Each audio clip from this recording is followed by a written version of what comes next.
রাফা crossing এলাকার পূর্ব জাবালিয়ায় দখলদার বাহিনীর সাথে ভয়ঙ্কর সংঘর্ষে জড়িয়েছে ফিলিস্তিনের প্রতিরোধ গোষ্ঠীগুলো।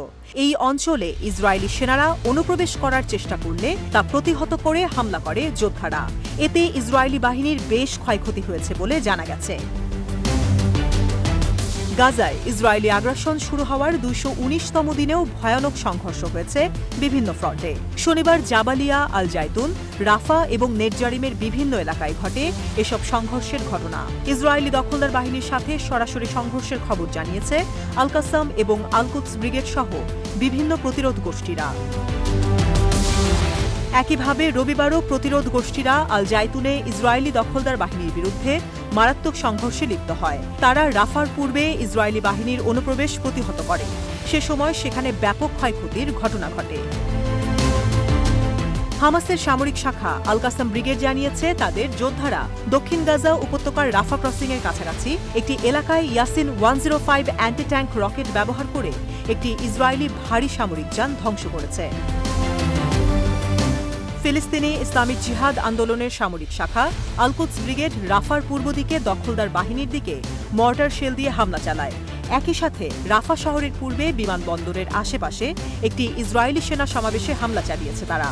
এসব ঘটনায় সেনা হতাহতের ও সামরিক যান ধ্বংসের দাবি করেছে তারা।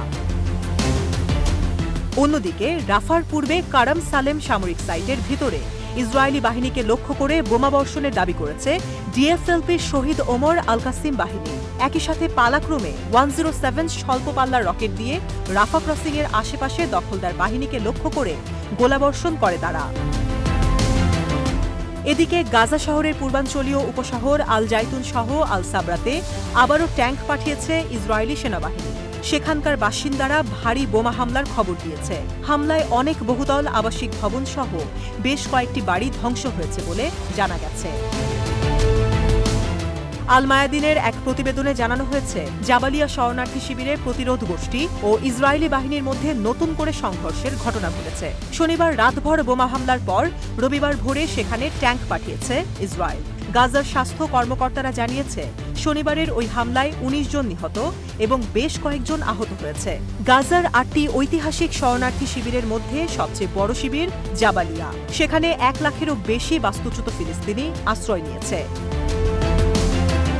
ফিলিস্তিনি প্রতিরোধ বিষয়ক বিশেষজ্ঞ হানি আল দালি আল মায়াদিনকে এক সাক্ষাৎকারে বলেছে, ফিলিস্তিনি প্রতিরোধী গোষ্ঠীরা ইসরায়েলি বসতি স্থাপনকারীদেরকে একটি বার্তা দিতে যাচ্ছে। প্রধানমন্ত্রী বেনিয়ামিন নেতানিয়াহু রাফাতে স্থল অভিযানের যে চেষ্টা চালাচ্ছে সেটা ততটা সহজ হবে না, বরং তা ইসরায়েলি জিম্মিদের জন্য হুমকির কারণ হতে পারে। আল দালি জোর দিয়ে বলেছে, বর্তমান পরিস্থিতিতে ইসরায়েলি বাহিনীর জন্য রাফা আক্রমণ করা পার্কে হাঁটতে যাওয়ার মতো সহজ কাজ নয়।